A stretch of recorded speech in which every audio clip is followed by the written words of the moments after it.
여러분 안녕하세요. 반갑습니다. 유튜브 채널 프로테우스 코리아입니다. 자, 오늘은 그 스파이스 시뮬레이션 중에 RC 로페스 필터라고 하는 회로를 그려서 어떻게 측정이 가능한지를 말씀드리려고 합니다. 이 RC 로페스 필터는 프로테우스의 장점인 실시간 시뮬레이션에서도 그 파형을 보기가 쉽지 않습니다. 오실로스코프로 로페스 필터 특성을 보기에는 쉽지 않아서 특히 스파이스 부분을 사용하는 그런 부분이 되겠습니다. 자, 회로 등록의 부품 등록에 대해서는 여러분이 잘 알고 계시기 때문에 제가 미리 R과 C로 이루어진 회로를 구성을 해 나왔습니다. 입력을 제가 구현하지 않은 이유는 입력을 구하는 방법이 한 두 가지 정도가 있는데 많은 분들이 사용하시는 스파이스 형태의 입력 기호 그 부분을 쓸 때는 또 특별한 그 스크립트가 필요하기 때문에 먼저 프로테우스용으로 시뮬레이션을 한번 진행을 해보고요. 그 다음에 결과 확인 후에는 일반적인 스파이스, 특히 이제 우리 대한민국은 피스파이스를 많이 사용하기 때문에 피스파이스를 사용하는 기호로서 어떻게 사용할 수 있는지 그것도 같이 설명을 드릴 것입니다. 자, 먼저 회로 작성 부분을 생략을 하고요. 자, 이제 회로 작성이 끝났을 경우에 이 부분에 입력 소스가 이제 주어져야 되는데 입력 소스는 왼쪽 편에 있는 이 가젯 도구에서 이렇게 제너레이트 모드를 선택하시면 됩니다. 이 부분에 대한 설명은 이 앞전 스파이스 강좌에서 설명을 드렸으니까 다시 한번 확인해 보시기 바랍니다.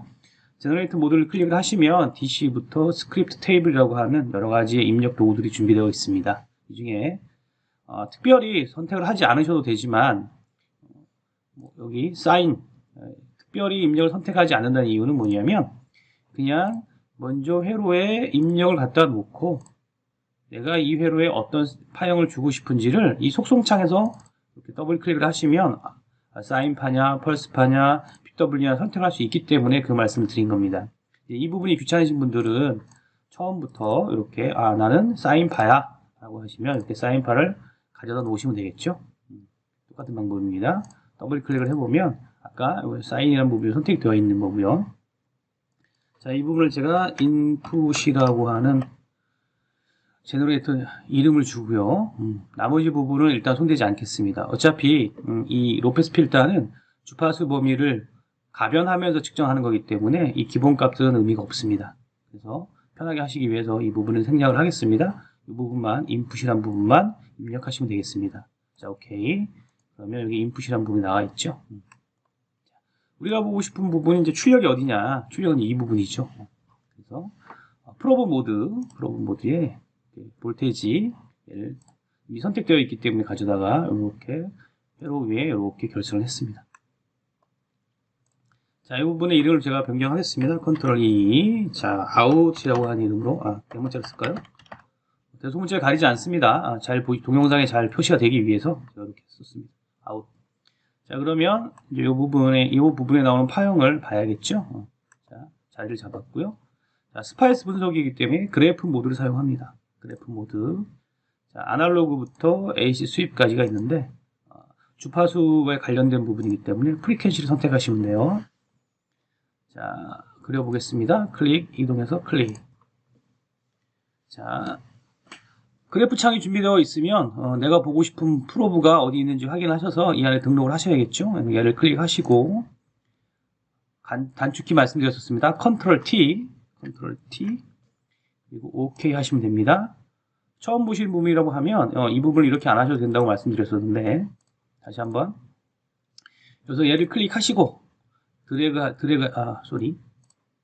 클릭하시고 요거를 이렇게 드래그 하셔서 놓으시면 돼요. 그러면 이렇게 아웃이라는 이름이 등록이 됐죠. 자, 이 다음 주파수 이제 가변을 시켜야 됩니다. 주파수를 어디부터 어디까지 가변을 시켰을 때 그 필터 특성이 나오는지를 보기 위해서입니다. 자, 그러면 요 그래프 창 더블 클릭 또는 컨트롤 E입니다. 창이 열리죠. 자, 여기에 중요한 것은 이 레퍼런스 즉 입력이 누구냐를 반드시 선택하셔야 됩니다. 이 부분이 없이 놓은 상태에서 시뮬레이션을 해버리면 아무런 결과가 나오지 않습니다. 상당히 많은 실수를 하는 부분입니다. 여기서 반드시 이 논이라고 되어 있는 부분에 우리가 인풋이라는 신호를 사용할 것이다 이런 뜻입니다. 자, 그 다음, 스타트 프리퀀시는 어디부터 시작할 것이냐. 100Hz부터 1메가까지 변화를 시켜보겠다. 이때의 Y 스케일. 물론 이제 그 로페스 필터 값을 보기 위해서 이건 dB 값으로 보겠다 이런 뜻입니다.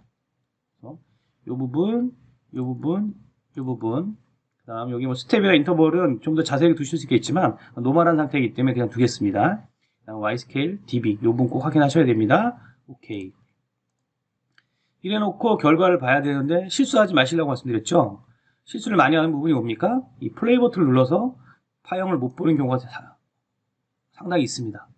그래서 이 그래프 창을 사용했다고 하면 반드시 스파이스 분석이다.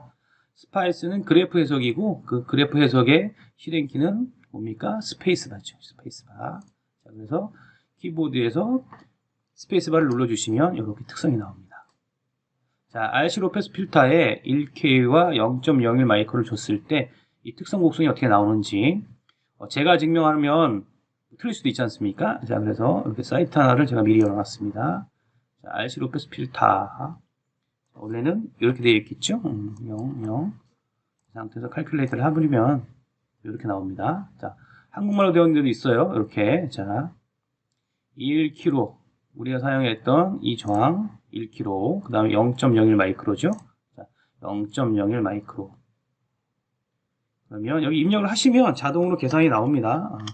얘는 0.01이면 차단 주파수가 15.9155kHz라고 합니다. RC 필터 공식은 여기 나와 있습니다. 친절하게 계산해 보시면 아실 수 있을 거고요. 이때 15.911에 이 차단 주파수를 어떻게 확인하냐면 마이너스 3dB 있죠? 마이너스 3dB 이 부분 영역이 어디가 됩니까? 통과가 되는 영역이다 이런 뜻이죠. 자세한 거는 아마 여러분 이론적인 것들은 저보다 잘 아실 수 있으니까 또는 혹시 처음 쓰시는 분들은 교재를 찾아보시면 이런 부분이 설명이 되어 있습니다. 그 다음 이 특성 곡선은 로페스 필터 칼큘레이터에 가보면 이렇게 한번 해보겠습니다. 1kHz에 0.01이었죠. 칼큘레이터를 하면 이렇게 특성 곡선이 나온다. 차단 주파수는 얼마다? 15.92다. 그리고 보드 플롯은 이렇게 위상에 관련된 겁니다. 자, 이 부분을 이제 해석을 해야 되는데 먼저 이 부분부터 확인을 해볼게요. 아까 얘기했던 차단 주파수가 15.9155 반올림에서 아까 얘는 2 정도 올렸는데 어쨌든 제가 15.9를 보고 이 프로테우스에서 검증을 한번 해보겠습니다. 자, 그러면 진짜 차단 주파수가 15.9가 되는지 어떻게 확인합니까?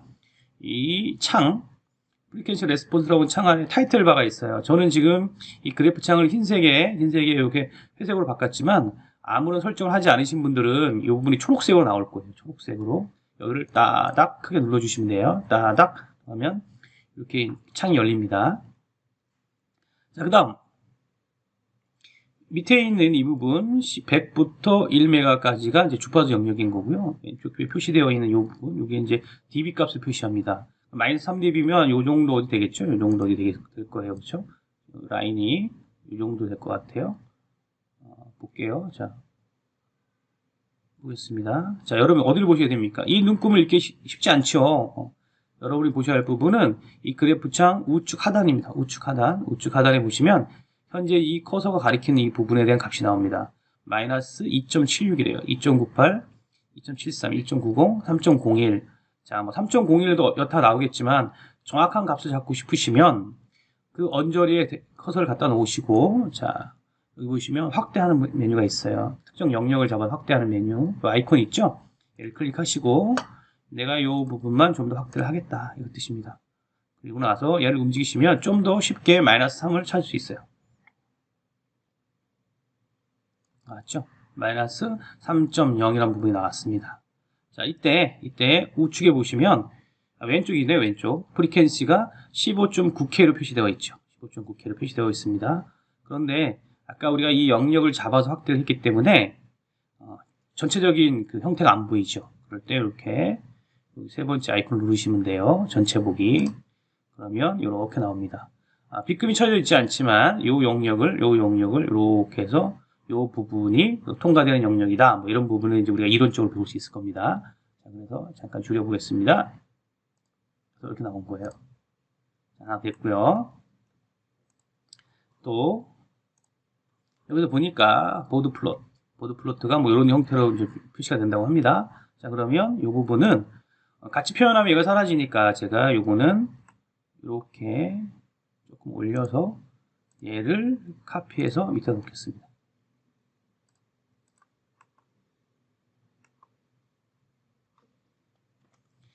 자, 이 상태에서도 스페이스바를 누르면 변화가 없겠죠. 변화가 없습니다. 아무런 변화가 없어요. 아무런 변화가 없습니다. 자, 똑같은 파형이 나오니까 의미가 없는 거죠. 자, 그러면 아까 보드 플롯을 보기 위해서는 이 카피한 창에 속성창에 들어가셔서 YSQL DB 값을 꺼주시면 돼요. DB 값을 꺼주시면 됩니다. DB 값을 꺼주고 OK. 그 다음 스페이스바를 누르시면 돼요. 이때 주의하실 점은 그래프 창이 두 개 이상이면 내가 보고 싶은 창 위로 마우스가 위치하고 있어야 돼요. 만약에 제가 여기다 갖다 놓고 보드 플롯을 보고 싶다고 하면 나오진 않겠죠. 그렇죠? 반드시 내가 보고 싶은 부분에 마우스가 위치한 상태에서 클릭은 하지 않으셔도 됩니다. 마우스가 그 창에 올라가 있을 때 키보드에서 스페이스바를 눌러주시면 돼요. 다시 한번 구현해 볼게요. 오리지널은 이렇게 Y 값으로, DB 값으로 표시가 되어 있었죠. 이렇게 되어 있었습니다. 자, 이 상태에서 여기를 눌러버리면 아무런 값이 안 나요. 왜? 마우스 커서가 지금 이 창 위에 있기 때문에. 그래서 내가 보고 싶은 창 이 위에 놓고 스페이스바를 눌러주시면 DB 값을 빼야죠. 보드 플러스 보기로 했으니까. 자, 다시 스페이스바를 눌러주시면 이렇게 나옵니다. 뭐 특별하게 큰 어려움이 없으시죠? 다른 스파이스 프로그램들은 설정하는 값들이 되게 많습니다. 그냥 아주 쉽게 우리가 설치할 수 있어요. 자, 그러면 이제 여기서 질문 아까 처음에 나올 수 있는데 처음에 설명드린 것처럼 일반 스파이스 교재에 보면 이러한 형태의 입력은 없습니다. 그렇죠? 대부분이 어떻게 되어 있냐면 이런 형태의 입력 파형이 대부분이 제공이 됩니다. 자, 그러면 이 입력을 없애버리고 제가 여기다 이렇게 연결하면 되겠죠. 단순하게 생각하면 이렇습니다. 이렇게 해서 여기에 그라운드 연결해주고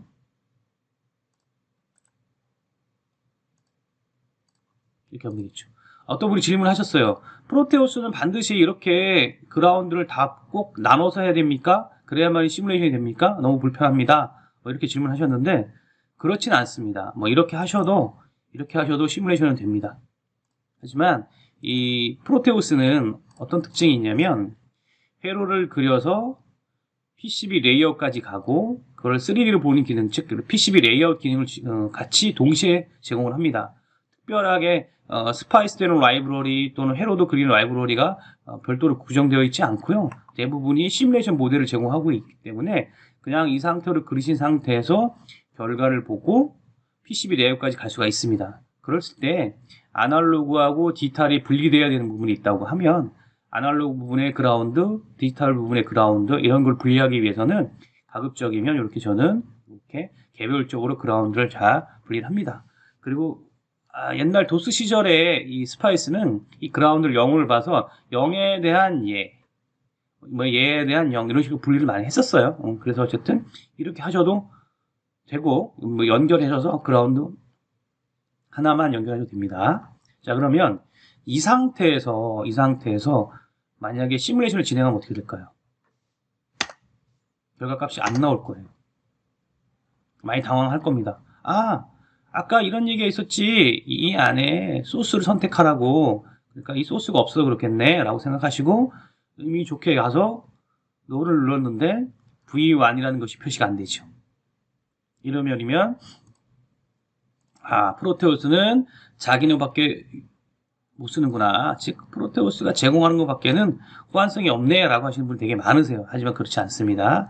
자, 이제 제가 최초로 알려드리겠습니다. 어떻게 쓰시냐면 V1이죠. V1. 자, 그러면 이 창에 가셔서 User Defined Properties라고 하는 이 부분에 내가 지금 사용하려고 하는 레퍼런스가 누구다라는 거를 여기다 기입을 하셔야 돼요.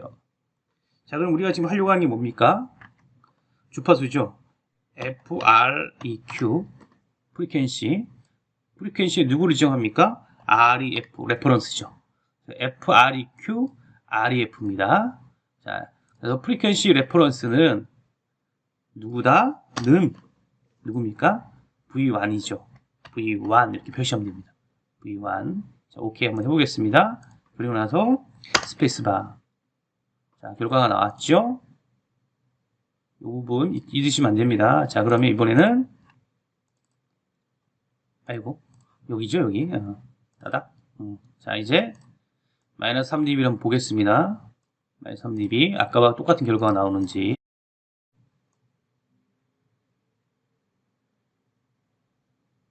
대략 나왔네요. 자, 이제 전체 보기 했더니 15.9K 나왔죠? 그래서 입력 소스가 달라져도 결과는 똑같습니다. 스파이스 분석은 버클리에서 만들었던 그러한 스파이스 엔진을 그대로 사용을 하고 있기 때문에 거의 유사합니다. 100%는 맞지는 않을 거예요. 약간의 오차가 있겠지만 거의 유사합니다. 자, 그러면 한 번 더 연습해 보겠습니다. 이 스파이스에서 사용하는 기호를 썼을 때는 어떻게 한다? 내가 보고 싶은 이 그래프 창에 레퍼런스를 선택을 해야 되는데 이 부분이 선택이 안 될 경우는 이 user defined properties 안에 스크립트를 입력을 해라. 명령을 입력해라. 해당이 누굽니까? F죠. FREQ. 해당되는 게 뭐야? 주파수죠. 해당되는 걸 적고 그 다음에 R이 F라고 적습니다. 그리고 나서 이 해당되는 이 제너레이터의 레퍼런스가 뭡니까? V1이죠. V1. 자, 오케이. 아까 이 부분은 우리가 Y스케일을 dB로 안 보고 보드 플롯을 보기 위해서 해제한 부분이죠. 그럼 파형이 달게 나오겠네요. 자, 스페이스바 눌러보겠습니다. 결과는 똑같습니다. 이렇게 스파이스 분석에서 프로테우스가 제공하는 입력 소스를 사용하는 경우, 그렇지 않고 pSpice라든가 iSpice 제공하는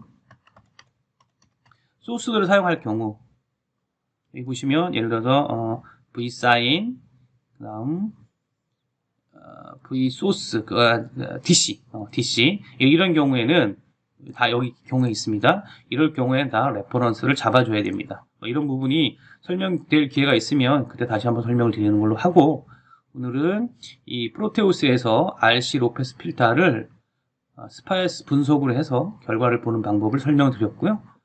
프로테우스에 제공하는 디폴트 입력 신호, 또 하나는 우리가 시중에서 쉽게 구할 수 있는 교재들에 표시되어 있는 입력 소스, 두 가지 사용하는 방법을 설명드렸습니다. 동영상을 시청하시다 궁금한 점이 있으면 언제든 댓글을 남겨주시면 제가 확인하는 즉시 답변을 드리도록 하겠습니다. 오늘은 여기까지 설명드리겠습니다. 감사합니다.